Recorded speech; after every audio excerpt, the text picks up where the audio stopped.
लवंगेश्वर मंदिर आष्टा या मंदिरासमोरील paving block, मंदिराचं कलरचं काम ज्यांच्या प्रयत्नातनं या ठिकाणी पूर्ण झालं, ज्यांनी अतिशय सुंदर असं आपल्या सगळ्यांच्या समोर मनातील भावना बोलून दाखवल्या, ते माझे सहकारी, कुटुंबातले सदस्य, आमच्या भारतीय जनता पार्टीचे युवा मोर्चाचे अध्यक्ष प्रवीण भाऊ माने, भारतीय जनता पार्टीचे या शहराचे माजी अध्यक्ष संदीप भाऊ गायकवाड, सध्याचे आष्टा शहराचे अध्यक्ष भारतीय जनता पार्टीचे उदयजी कवठेकर, युवा मोर्चाचे अध्यक्ष अरबाजी मुजावर, आष्टा भाजपाचे उपाध्यक्ष जयवंतजी खोत,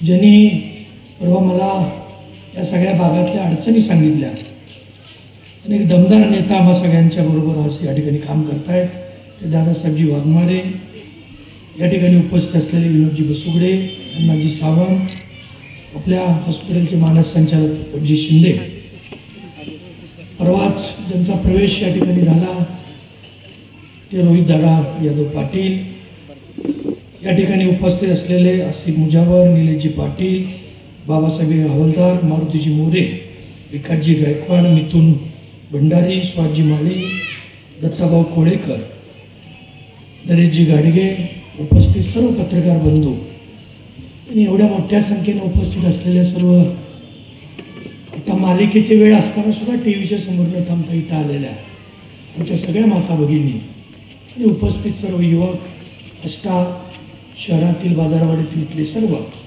नागरिक बंधू आणि भगिनींना, प्रवीणने सांगितल्यानंतर फारसं काही सांगण्याची आवश्यकता असं मला वाटत नाही, परंतु आष्टा शहरामध्ये आज एका वेगळ्या कार्यक्रमाला येता आलं, तोही कार्यक्रम भाग्यात असावा लागतो, कारण प्रभू श्री रामचंद्राचं पदस्पर्शानं पावने झालेली आपली ही नगरी आहे. या नगरीमध्ये 8 लिंगांची स्थापना प्रभू रामचंद्रांनी केलेली आहे वनवासाच्या काळामध्ये, आणि 1.25 लाख आष्टा म्हणजे सगळ्यात जास्त कर भरणारा आष्टा. स्वर्गीय खऱ्या अर्थानं ज्याला या जिल्ह्यामध्ये सामान्यांचा नेता मानला जात होतं ते स्वर्गीय विलासराव शिंदे साहेबांचा आष्टा. अशा वेगवेगळ्या आष्टा शहरातल्या सगळ्या गोष्टी आपण जर सांगत बसलो तर मला असं वाटतं की तुम्हाला दादा इस्लामपूरहून इथं काय सांगताय असं वाटेल, पण तो आष्टा शहर हे माझं सगळ्यात आवडतं शहर आहे. ते याच्यासाठी आहे, काही गोष्टी त्याच्या मागं आहेत. एकतर मी स्वतः माळकरी आहे, पांडुरंगाचा भक्त आहे, तुमच्या गावाला श्रीरामाचा पदस्पर्श झालेला आहे. ज्या ज्या ठिकाणी श्रीरामाचा पदस्पर्श झाला आहे त्या गावामध्ये एक वेगळं पावित्र्य आहे. त्या पावित्र्याचा विचार करता हे गाव ज्या वेगानं विकसित व्हायला पाहिजे होते ते कदाचित काही लोकांच्या वेगळ्या भूमिकेमुळे झालं नसेल, कारण 78 साली तुम्ही एका दिग्गज नेत्याला पराभव आष्टा शहरानं केला, शिंदे साहेबांना आमदार केलं, असं काही लोकांच्या मनात राग असू शकतो. मला माहिती नाही आहे का नाही, कारण ज्या पद्धतीनं त्यांनी तालुक्यामध्ये विकास करायला पाहिजे, विशेषतः आष्ट्याचा करायला पाहिजे, तो झाला नाही. ही वस्तुस्थिती आहे. आता तो विकास करताना विकासाचे 2-3 पॅरामीटर असतात. रस्ते, गटर, पेविंग ब्लॉक, हे सगळे विकासाचे वेगवेगळ्या पैलूपैकी काही पैलू आहेत. हे तर खरं तर पायाभूत सुविधा निर्माण करणं हे नगर परिषदेचं कामच आहे. पण दुर्दैवानं ते यापूर्वीच्या काळात का झालं नाही हा प्रश्न माझ्यासमोर आहे. मगाशी मनोगत व्यक्त करताना, स्वागत करताना आमच्या गायकवाड भाऊंनी सांगितलं कसरावनी की प्रवीण हट्ट करतात, नुसतं हट्ट करत नाही, ते मला न सांगता अनेक गोष्टी करतात. आता तिथलं 1,16,00,000च्या कामाचं आज लोकार्पण सोहळा आहे.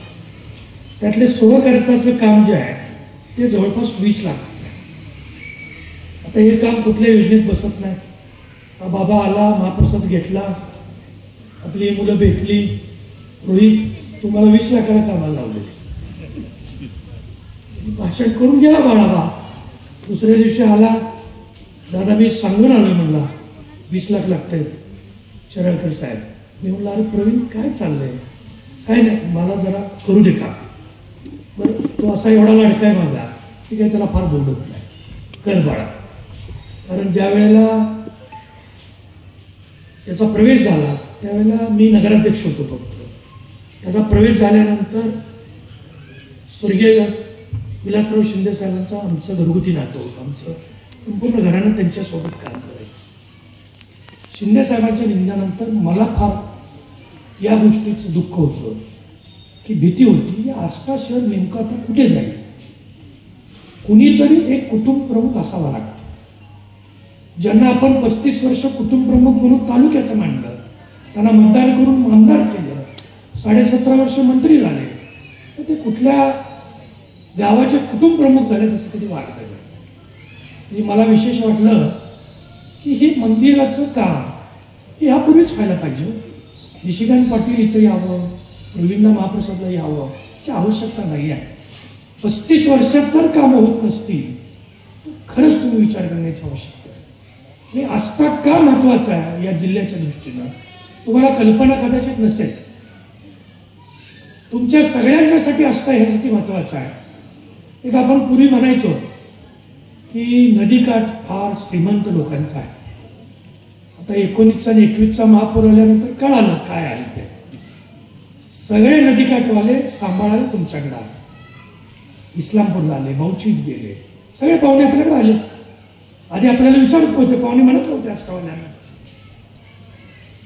हा परिणाम याचा असा झाला, 19 पासून आष्टा शहराची, इस्लामपूर शहराची वाढ ही ॲव्हरेजली जी लोकसंख्येची वाढ असते किंवा जी स्थलांतरित होणारं कुटुंब असतात त्याचं प्रमाण 7 ते 9% ते 10% असतं. तुमच्या आष्ट्याचं आत्ताचं प्रमाण 21% आहे, इस्लामपूरचं 32% आहे. त्याचा परिणाम असा होणार आहे भविष्य काळामध्ये, आष्टा शहराची लिमिटेड जमिनी वाढणार नाही. आष्टा शहराच्या एका बाजूला नॅशनल हायवे गेला आहे. आता पेठ सांगली रस्ता 30 वर्षापूर्वी झाला असता तर आष्टा आज या सांगली जिल्ह्याचं एक मोठं केंद्र, व्यापारी दृष्ट्या सगळ्यात मोठं केंद्र कुठलं झालं असतं तर आष्टा झालं असतं. त्याचं कारण काय आहे? कोल्हापूर तुम्हाला इथून सेंटर तेवढंच, सांगली तेवढंच, कराड तेवढंच, अंकोलकरपासून पलूसपर्यंत तुम्ही तेवढंच, तासगाव तेवढंच, हे सेंटर प्लेस आहे. तर हा नॅशनल हायवे इथून गेला असता तर त्याचा फायदा असा झाला असता की या सगळ्या बाजारपेठा हिथं डेव्हलप झाल्या असत्या. त्यामुळे नॅशनल हायवे हा 20 वर्षापूर्वी झाला असता तर तुमचं आमचं कदाचित आर्थिक स्थैर्य, आर्थिक स्वावलंबन, आर्थिक प्रगती ही वेगळ्या पातळीवर गेली असते. दुर्दैवाने ती झाली नाही. आता आपण केलेलं आहे, कामही सुरू आहे. 860 कोटीचं काम आष्टा शहराचा हा पेठ सांगली रस्ता जो आहे 806 कोटीचा, 860 कोटीचा आहे. तो 45% बिलो आल्यामुळं त्या ठिकाणी ते पैसे कमी होऊन 550च्या 480 ते 550 कोटीपर्यंत जातो. हा रस्ता झाल्यानंतर 2-3 फायदे तुमचे आहेत. आष्ट्यातल्या सगळ्या नागरिकांना, विशेषतः पत्रकारांना माझी विनंती आहे, आता कुणी काही केलं नाही याच्यापेक्षा आता काय करायचं याच्यावर चर्चा करणं गरजेचं आहे. कारण कोल्हापूरला आता नाईट लँडिंग सुरू झालं, विमानतळाची लांबी वाढली रनवेची, त्यामुळं रात्रीची विमानं तिथं यायला चालू होती. आता रात्रीची विमानं सुरू झाली, 20पेक्षा जास्त विमानं यायला लागली की त्या गावामध्ये वेगवेगळे उद्योग यायला चालू होतात. जो उद्योग आता मुंबई, पुणे, बेंगलोर, संभाजीनगर या भागामध्ये मर्यादित आहे, तो IT पार्क कोल्हापूर शहर लवकर होणार आहे. IT पार्क एकदा झालं की तिथं महालक्ष्मीचं मंदिर आहे, विमानतळ आहे, तिथून पुढे लगेच नॅशनल हायवे, पूर्वीचा NH4 होता तो NH47 झाला, तो बेंगलोरपर्यंत जाणार. हा रस्ता एकदा झाला आणि नॅशनल पार्क, विमानतळ विकसित झालं नाईट लँडिंगमुळं, तर आपल्या आष्टा शहराचा फायदा त्याच्यामध्ये असा आहे तुम्हाला सगळ्यात जवळ ज्या वेळेला आय टी पार्क कोल्हापूरमध्ये डेव्हलप होईल त्याला मोठमोठ्या आय टीच्या इंडस्ट्रीज तिथे येतील. जगातले सगळे उद्योगधंदे हे कोल्हापूरमध्ये येतील. कारण आता पुण्याची वाढ मर्यादित थांबली. परवा टी व्हीवर पाहिलं असेल, पावसाळा आल्यावर निम्म पुणे पाण्यात जाते. पाण्यात न जाणाऱ्या स्थितीमध्ये आता ते येतील आणि ते पहिली प्रायोरिटी देतील कोल्हापूरला. येत्या 3-4 वर्षामध्ये कोल्हापूर हे आय टी हब होईल. आय टी हब झालं की जगातला सगळा व्यापार, सगळ्या इंडस्ट्रीज ह्या तिथंच कागल MIDC 5 स्टार MIDC असल्यामुळं कोल्हापूरला खूप मोठ्या प्रमाणामध्ये रोजगाराची संधी होईल. आणि तिथं रोजगार तयार झाले, आय टी पार्क झाले, तर तिथल्या जमिनीचे भाव आत्ता आहेत त्याच्यापेक्षा 100 पट वाढणार आहे. आता 100 पट भाव ज्याला वाढतील तर त्या कंपन्या, ज्या इंटरनॅशनल कंपन्या येतील त्या कंपन्या असं करतील की त्यांचे जे अधिकारी आहेत त्यांना राहिला 20-25 किलोमीटरचा त्रिज्या बघतील आणि त्या ठिकाणी जमिनी घेऊन त्यांचे फ्लॅट्स बांधतील. आता तुमच्या नगरपालिकेला क वर्गाची आहे, ते आता लोकसंख्येच्या प्रमाण ब वर्गात गेली की तुम्ही 14 मजल्यापर्यंत इमारती बांधू शकता. आता त्याचा परिणाम असा होईल की सगळे अधिकारी राहायला प्रेफर करतील आष्ट्यामध्ये. तर त्यांचा पगार असतो 3 लाख, 4 लाख, 5 लाख महिन्याला. खर्च कुठं करणार? जिथं राहतात तिथंच करणार ना. त्यामुळे आर्थिक एक चांगल्या पद्धतीने सकारात्मक बदल या शहरामध्ये होणार. दुसरा आष्टा शहराचा अजून एक फायदा असा आहे की तुम्ही सेंटर प्लेसला येत आहे. सांगलीचाही व्यापार हळूहळू आता दिग्रजपासून इकडे यायला लागला. कारण स्टेशन चौकात पाणी येत आहे, व्यापारपेठ सगळी पाण्याखाली जाते. तर तुम्हाला या गोष्टीसाठी आता तयार व्हावं लागेल. पूर्वी कुणी काय केलं, कुणी नाही, सोडून द्या. मी सगळ्या भारतभर फिरलेलो आहे, काय कुठं लागतं हे मला चांगलं माहीत आहे. तुम्ही आता एक रिंग रोड गरजेचं आहे आपल्याला शहरासाठी, भुयारी गटर गरजेचं आहे आणि 24/7 पाणी गरजेचं आहे. त्या 3 योजना म्हणजे आमच्या माता भगिनींनी, तुम्हाला आश्चर्य वाटेल, 13 MLD पाणी इस्लामपूर शहराला लागतं. तुम्हाला ते 6 MLD लागते. 6 MLD याचा अर्थ 1 MLD म्हणजे 10 लाख लिटर. तुमचे पाणी रोज जे तुम्ही वापरता ते 60 लाख लिटर पाणी वापरता. या भगिनी उद्या पाणी नाही सुटलं, कुठं प्रवीण मला फोन करायचा, म्हणून ते पिंपात भरून ठेवतात. परत सकाळी सुटलं, शिल्लक राहिलेलं पाणी ओतून टाकतात. असंच होतं ना रोज. ते वाया जाणारे पाणी किती आहे माहिती आहे का तुम्हाला? आष्टा शहरातलं जवळपास 30 लाख लिटर रोज पाणी वाया जाते. हे 30 लाख आणि इस्लामपूर शहरात 60 लाख लिटर पाणी वाया जाते. हे पाणी मी इस्लामपूर शहरात भुयारी गटर आणले. आता 24/7 स्कीम आणली. 123 कोटीची स्कीम आमची 8 ते 10 दिवसात मंजूर होईल. आता आष्ट्याला आपण भुयारी गटर, रस्ते, रिंग रोड आणि 24/7 या 4 योजना एकदा एकत्रपणाने केल्या. आष्टा शहर सांगली जिल्ह्यातलं सगळ्यात वेगानं विकसित होणारं शहर होणार आहे. सगळ्यात विकसित होणार. त्यासाठी तुम्ही तयार पाहिजे.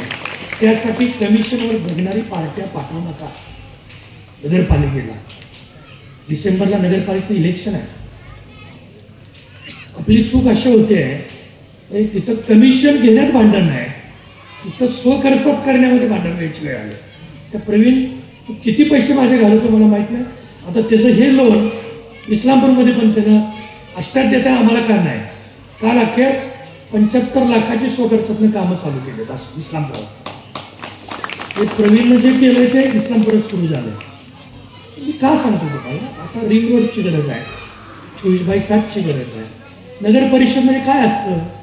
नियोजन प्राधिकरण, मराठीत त्याला असं म्हणतात, नियोजित प्राधिकरण. जे नगरपालिकेत माणसं पाठवा ते फक्त राष्ट्रगीत म्हणण्यासाठी पाठवू नका. या शहराचं पुढील 20 वर्षासाठीचं नियोजन करण्यासाठी पाठवा. कुणीतरी येतंय, 1000 रुपये घ्या मताला, मतं द्या, त्याने या शहराचा सगळा भट्टा बोलतो. हे शहर खूप मोठ्या पद्धतीने वाढणार आहे. तुम्हाला तुमच्या शहराचे महत्त्व येत्या 3 ते 4 वर्षात कळून येईल. त्यासाठी तुम्ही तयार असलं पाहिजे. पुढील 25 वर्षीचं विजन घेऊन. त्यासाठी प्रवीणसारखी तरुण मुलं जी पुढं 20-25 वर्षी या गावामध्ये काम करतील तुमच्यासाठी. मगाशी सांगितलं त्याची गाडी सगळी फिरते, सगळ्यात वयात लहान आहे, तरुण आहे. आता मध्ये कोणीतरी म्हणलं तो काय करत होता बघितला काय, मी जी माझ्याबरोबर आहे ते मी तुम्हाला सांगतो, लंगेश्वराच्या साक्षीनं माझ्याबरोबर कुठलाही नेता पाहुणा नाही माझा. मी सामान्य घरातली माणसं मोठी केलेली आहे. का केली त्याचं कारण आहे, पाहुणे हे फक्त इतरांच्यावर अन्याय करून पुढे येतात. ही मुलं सामान्य घरातली असल्यामुळं सामान्यांच्या प्रश्न, सामान्यांच्या अडचणी त्यांना माहीत असतात, म्हणून ही मुलं आपण पुढे केले. बरं, तो जिथं जातोय मला न विचारता पैसे खर्च करतोच तो, परंतु अजून एक चांगली गोष्ट करतो, तो जिथं कुठं अडचण येईल. आता परवा पावसानं घरं पडली, ज्याला भेटायला गेला बाकी सगळे नेते पाणी करून गेले. हा भेटायला गेला सांगितलं आम्ही घरच तुम्हाला बांधून देतो. त्याला मोठं मन लागतं, दिन लागतं. ते त्याच्याकडे त्या मुलाला जपा, हे तुमचं उद्याचं भविष्य आहे. अशी मुलं एकत्र करून जपा, हे टिकवा आणि जपलेलं हे 20-25 वर्षाचं भविष्य तुमचं आहे. मी आजही गाव चालवायचं आहे, कुणाला तुम्हाला चालवायचं. तुम्हाला चालवत असताना तुम्हाला जो आपला वाटेल तो कोण असेल तो तुमच्यातलाच असला पाहिजे, तर तुमचं दुःख त्याला कळेल. न सांगता दुःख कळायला पाहिजे. सांगितल्यावर खूप लोकांना कळतं. म्हणजे अनेक प्रश्न, आता गंजी गाण्याचा प्रश्न तो 7-9 काय प्रश्न 4-6-9 35 वर्ष प्रश्न सुटत नाही. 17.5 वर्ष मंत्री महोदय सोडवत शकत. मला आश्चर्य वाटतं वाचल्या प्रश्नांचं. आता या माता भगिनींसाठी लाडली बहीण योजना सुरू केली. 35 वर्ष आमदार महोदय होते, त्यांचं परवा बाईट आली. ही निवडणुकीपुरती योजना आहे. ऐकले असेल तुम्ही पण. मला आश्चर्य वाटलं या माणसाचं. अर्थमंत्री म्हणून 9 वर्ष काम केलं, गृहमंत्री म्हणून 1 वर्ष केले, 5 वर्ष ग्रामविकास मंत्री म्हणून केले, आणि त्याच्यानंतर 2.5 वर्ष जलसंपदा मंत्री म्हणून काम केलं. 17.5 वर्ष मंत्री. कोणाच्या जेव्हा तुमच्या त्या माता भगिनींच्या. त्यांना फक्त दिसलं की शिक्का मारत होते. अरे तुम्ही ही योजना चालू करायला पाहिजे होती. तुम्हाला का वाटलं नाही हो? सर्वसामान्य घरातली भगिनी माझी बहीण आहे, त्या बहिणीचे काही प्रश्न असू शकतात. मुख्यमंत्री लाडली बहीण ही योजना 33,000 कोटी रुपये लागणार आहे. 1-2 रुपये नव्हे, त्याची बजेटमध्ये प्रोव्हिजन केले. ही योजना 1-2 महिन्यासाठी नाही आहे. 17 तारखेला रक्षाबंधन 19ला आहे. 1 दिवस आधी 2 महिन्याचे 3,000 रुपये तुमच्या खात्यावर येणार आहे. हे भावाचे देण आहे तुम्हाला, भाऊबीज येणार आहे परत. त्यानंतर इलेक्शन आहे. हे कशासाठी केलं जातंय? त्या महिला आमच्या सगळ्या सक्षम व्हाव्या. या बाजूला फार पैसे मागू नये, ते देत नाही. कारण एक स्त्री 2 घराचा त्या ठिकाणी उद्धार करते असं म्हणतात. आपल्याकडं अर्थमंत्री कुणाला म्हणलं जातं हिंदू संस्कृतीमध्ये? महालक्ष्मी. कोण आहे ते? स्त्रियांच्या हाताचंच सगळं आहे. संरक्षण मंत्री पण तुम्हीच आहात. मी का सांगतो? महिला सबलीकरण हे धोरण या शासनाने घेतलेलं आहे. ही फक्त निवडणुकीवरची घोषणा नाही आहे. ही तुम्हाला पैसे आत्ता 1500 मिळत आहेत, कदाचित इलेक्शन नंतर त्यात काही वाढ होऊ शकते. त्यासाठी जे म्हणतायत ना इलेक्शन पुरतं आहे, त्यांना घरी बसवावं लागेल तुम्हाला. ते तुम्ही काम करू शकता. त्यांना सांगावं लागेल आम्ही इलेक्शन पुरतं विचार करत नाही, आम्ही वर्षाचा विचार करणार आहे, 10 वर्षाचा विचार करणार आहे. दर महिन्याला 1500 रुपये आपल्या घरी आले तर मला माहिती आहे आमच्या माता भगिनी काय करू शकतात. 500 रुपये बचत म्हणून बाजूला काढतील. 1000 रुपये म्हणून संसार कसा काटकसरीने करावा ही हिंदू स्त्री शिकू शकते, ही भारतीय स्त्री शिकू शकते, ही मुस्लिम स्त्री शिकू शकते. बाकी कोणाचं काम नाही आहे ते. लाडली बहीण ही योजना आहे. मी ज्या क्षेत्रात काम करतो, आरोग्य क्षेत्रात, तुम्हाला एक प्रसंग सांगतो जाता जाता. या शहराच्या अनेक योजना आपल्याला करायच्या आहेत. त्यासाठी लंगेश्वराच्या साक्षीनं आज एक विनंती मी करणार आहे भाषणाच्या शेवटी. परंतु आपल्याकडे पूर्वीच्या काळी म्हणजे अलीकडे पण ती आहेच पद्धत. ज्याला लग्न होतं मुलगीला आपण माहेरमध्ये पाठवतो, आपला पोटचा गोळा दुसऱ्याच्या ताब्यात देतो.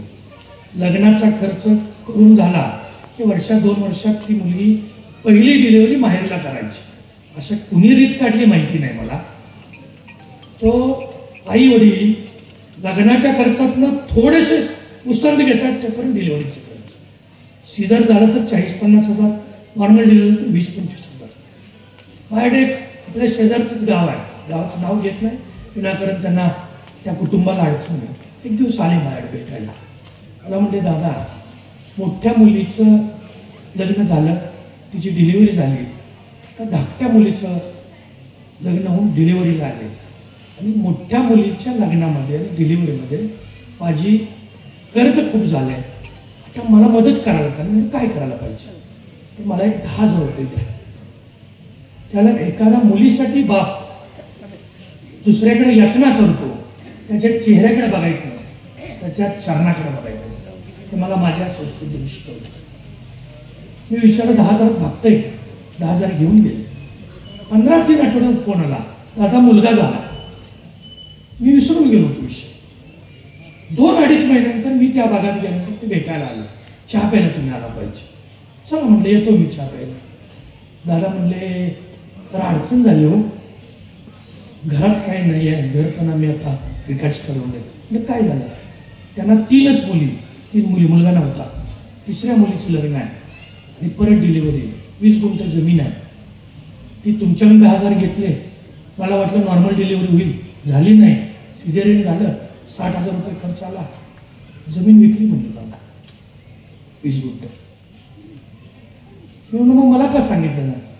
म्हणजे तुम्ही 10,000 दिले आणि किती देणार? मला वाटलं तुम्हाला किती त्रास द्यायचा, मी आलो नाही. ज्या बापाचं हृदय आपल्या मुलीसाठी तिळती तुटतं, त्या बापाला फक्त आपण त्या जागी आहे असा विचार करून करतोय बापा. ज्यांनी 35 वर्ष राज्य केलं त्यांनी हा विचार कधी केला नाही. त्या दिवशी मी त्या घरात चहा मला घोटला नाही. 2 दिवस अस्वस्थ होतो. काय करायचं या मुलींसाठी? मी आलो, सगळ्या डॉक्टरांना आमच्या हॉस्पिटलचं एकत्र केलं. मी म्हणलं, काय करता येईल आपल्याला? काय करायचं? म्हणजे दादा योजना खूप आहेत पण पैसे फार लागतात. म्हणलं सगळं मोफत करायचं महिलांसाठी. डिलिव्हरी मोफत, सिझेरियन मोफत, औषधाचं मोफत, सोनोग्राफी मोफत, सगळं मोफत. खर्च किती? 75 लाख रुपये खर्च येईल म्हणजे महिन्याला. म्हणलं ठीक आहे, आपण काही घेऊन आलेलं नाही. म्हणलं काय असेल इथंच राहील, जाताना आशीर्वाद तर मिळतील. त्या दिवसापासून आपल्या हॉस्पिटलला रोज 9 ते 10 डिलिव्हरी होता. त्या सगळ्या फ्री आहेत. जाताना बाळाला सुद्धा बेबी किट जे असतं ते सुद्धा मीच देतो मामा म्हणून. कारण मला एक गोष्ट लक्षात आली की माय माऊली जी आमची आहे तिच्यासाठी केलेलं वाया जात नाही. ती प्रत्येक वेळेला देवासमोर समई लावेल, त्याला म्हणेल की माझ्या भावाला चांगल्या सुखात ठेव, तो आशीर्वाद मला पाहिजे. यासाठी ते योजना आणली. आता त्याच्यानंतर अजून एक प्रसंग मी तुम्हाला सांगतो. मागच्या उन्हाळ्यामध्ये थोडासा पाऊस पडला होता. 4-5 महिन्यापूर्वी एकदा उन्हाळी पाऊस आला बघा. आपल्या शेजारच्या गावातला एक पेशंट होता ॲडमिट आणि ते MHवर येत होती. गाडी स्लिप झाली. पाऊस येतोय म्हणून मी हॉस्पिटलच्या पोर्चमध्ये थांबलो होतो आणि ते घाई गडबडीनं आले. मी गाडी लावली. मी म्हणलं काय झालं मामा? ते विजार शर्टवर होते. मला ते विजारीवरचं पांढरं कापड असल्यामुळे रक्त दिसलं. म्हटलं रक्त आलं? हो म्हणजे गाडी स्लिप झाली दादा आणि मी पडलो रस्त्यावर आणि मागं वाहन नव्हतं, मी वाचलो पण पायाला फार लागलं आहे. मला त्याला काय लक्षात आलं नाही. म्हणलं कॅज्युलिटीत जावा, हे करा, ट्रीटमेंट घ्या, जाऊन या. परत माझ्यावर बोलत बोलत ते ट्रीटमेंट घेऊन मी तोपर्यंत थांबलो. परत आलो. म्हणलं कशासाठी तुम्ही गेला होता का घरी? काय म्हणलं दादा तर ॲडमिट आहे म्हणजे मिसेस, घरी बघायला कोण नाही आणि त्यांना जेवण तुम्ही देताय म्हणले पेशंट म्हणून. माझ्या जेवणाचं काय म्हणून घरात जेवणचा डबा घेऊन यायला गेलो तर घरात थांबायला होत आहे. म्हणलं तुम्ही जेवणाचा डबा आणण्यासाठी घरी गेला? म्हणजे हो. मी म्हटलं जर उद्या एखादा माणूस आज फक्त पायावर निभावले, मागून वाहन आला असतं, काय झालं असतं, दुर्दैवाने एखादी घटना घडली असती, घर परत उभारी आलं नसतं. मी विचार केला, म्हणजे काय करता येईल. त्या दिवशी ठरवून टाकलं की आपण आता एक पेशंटला मोफत जेवण देतो, डॉक्टर सांगतात त्याप्रमाणे डायटिशियन. आता घरच्या माणसाला पण जो नातेवाईक आहे त्याला पण देऊन टाकायचं. त्या दिवसापासून जेवण घरच्या माणसाने फ्री झालं. आता प्रॉब्लेम असा यायला लागला, काही पेशंट डिस्चार्ज घेत नाही, इथं पारायण म्हणतात 2 वेळचं जेवण मिळतंय आणि त्याच्यासाठी फोन येतात, पेशंटला काही डिस्चार्ज करू नका, चांगलं चाललंय त्यांचं, घरी लय देतात असं सांगतात पोरं. विनोदाचा भाग त्यातला सोडला तर त्याचा मुख्य अर्थ असा आहे की तुम्ही जेवढं कराल तेवढं कमी आहे. भविष्य काळामध्ये आता जे प्रवीण उल्लेख केला, 8 शहरासाठी नाही आहे ती योजना, या जिल्ह्यासाठी ती योजना परंतु निशिकांत दादा भगिनी आरोग्य योजना. कोविडच्या काळामध्ये या जिल्ह्याला मी नगराध्यक्ष होतो इस्लामपूरचे. सगळ्यात पहिल्यांदा इस्लामपूरला कोविडचे पेशंट आले. पुण्या मुंबईनंतर आमच्या गावचं नाव बदलून टाकलं लोकांनी, इस्लामपूरचं कोरोनापूर केलं. टी व्हीवर बातमी यायची कोरोनापूर. मग आम्ही पूर्ण अशा वर्कर्सना तुमच्या घराघरात सर्वे केला. जिल्ह्यात पहिला प्रयोग इस्लामपूरला झाला, परत प्रत्येक शहरात झाला. माझ्याकडं या जिल्ह्यातल्या प्रत्येक घराचा डाटा आहे. घरात आजारी कोण आहे, घरात बीपी कुणाला आहे, शुगर कुणाला आहे, तर तो डाटा एक माझ्या मनाला लागलेला आहे. महिला भगिनी जी आहे, जो HB बेसिक लागतो तेवढा सुद्धा 90% महिलांच्या मध्ये नाही आहे. हिमोग्लोबिनचं प्रमाण ते नसल्यामुळं अनेक आजार त्या महिलांना होत आहेत. ते पहिलं काय करतायत, आपल्या नवऱ्याची काळजी घेत आहेत, मुलांची काळजी घेत आहेत आणि आपल्या आरोग्याकडे दुर्लक्ष करतात. आता मुख्यमंत्री लाडली बहीण योजना आली 1500 आली.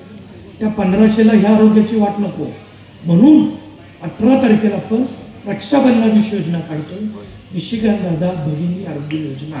त्यामध्ये सगळं फ्री, औषध फ्री, ऑपरेशन फ्री, जेवण free, sonography free, x-ray free, राहणं खाणं फ्री, तुम्हाला आणण्यापासून सोडण्यापर्यंत सगळं फ्री. हे फक्त महिलांसाठी योजना आहे, या बाजूसाठी नाही आहे. नाहीतर तुम्ही उद्यापासून प्रवीणच्या मागे लागला. त्या भगिनी आहेत माझ्या, त्यांच्यासाठी करा. त्या सरळ असल्या, सदृढ असल्या, तुम्ही आपोआप सदृढ होत आहे. कुठं बी फिरा. आता 1500 घरात येतात, त्या 1500ला अजिबात वाट नसते, त्या बचत करतात. ह्या सगळ्या गोष्टी महिलांसाठी या योजना आहेत. म्हणजे आपल्याला लंगेश्वर मंदिरामध्ये बसलो, एक पवित्र ठिकाण आहे.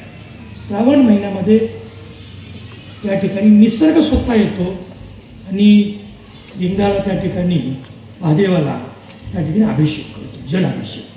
ते खूप कमी ठिकाणी बघायला मिळतं. हे अत्यंत पवित्र ठिकाण आहे. या ठिकाणी माझी तुम्हाला एक विनंती आहे, चांगल्या माणसाच्या पाठीमागे आशीर्वाद द्या. जे कोण येतील त्यांना सांगा आता बस झालं, खूप उलशा झाली, तुम्हाला साधा पेठ चांगले रस्ता करायला आला नाही. 1800पेक्षा जास्त लोक त्या रस्त्यावर अपघाताने मयत झालेत आपल्या तालुक्यात. काही त्या घराची अवस्था असेल तर बघा जाऊन आपण त्या जागी असा विचार करायचा, मग धोरण ठरवायचं. माझी तुम्हाला विनंती आहे की हे सगळं करत असताना आज महाप्रसाद आहे, देवाची आरती आम्ही केली, दर्शन घेतलं, तिथलं जे पावित्र्य आहे ते पावित्र्य माझ्या लक्षात आलं. परंतु तुम्ही ज्या मोठ्या संख्येने उपस्थित राहिलात त्या सगळ्यांना मी मनापासून धन्यवाद यासाठी देईन की तुम्ही कुटुंब म्हणून 8 शहर, जात पात धर्मपण याच्या पलीकडे जावं. 8 शहर म्हणजे कुटुंब आपलं, असं कुटुंब म्हणून आपण एकत्र येऊ. आणि मी त्या कुटुंबाला तुमच्याबरोबर रात्रीचे 12 वाजले मला फोन केला, प्रवीणला केला, आमच्या सहकार्याने केला, तरी आम्ही सगळे तुमच्यासोबत असू. हा शब्द श्री लंगेश्वर मंदिराच्या दालनामध्ये कॅम्पसमध्ये या ठिकाणी देतो, प्रांगणामध्ये देतो. आणि आपल्या सगळ्यांच्या परत एकदा श्रावण महिन्याच्या शुभेच्छा देऊन लाडली मुख्यमंत्री लाडली बहीणचे पैसे 1500 3000 येणार आहेत. अजिबात ह्या बाजूला द्यायचे नाही. या अटीवरच तुम्ही महाप्रसाद घेऊन जायचं, कारण हे पैसे तुमचे आहेत, मुख्यमंत्र्यांनी तुम्हाला पाठवलेले आहे. आणि सातत्याने यायचे असतील तर महायुतीचं सरकार परत तुम्हाला आणावं लागेल. ते फक्त महिला आणू शकतात, कारण आपल्या मतदारसंघात 2,72,000 पेक्षा जास्त मतदान आहे आणि तुमची संख्या 1,28,000च्या आसपास आहे. 50% तुम्ही गाठत आलाय. आता तुम्ही ठरवायचं कुणाला पाठवायचं. त्यामुळे परत एकदा तुमच्या सगळ्यांचं स्वागत करतो, तुम्हाला धन्यवाद देतो.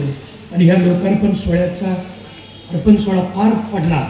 या मंदिराचा या ठिकाणी जे PV ब्लॉक बसवले, कलरचा कार्यक्रम या ठिकाणी मंदिराचा केला आपण.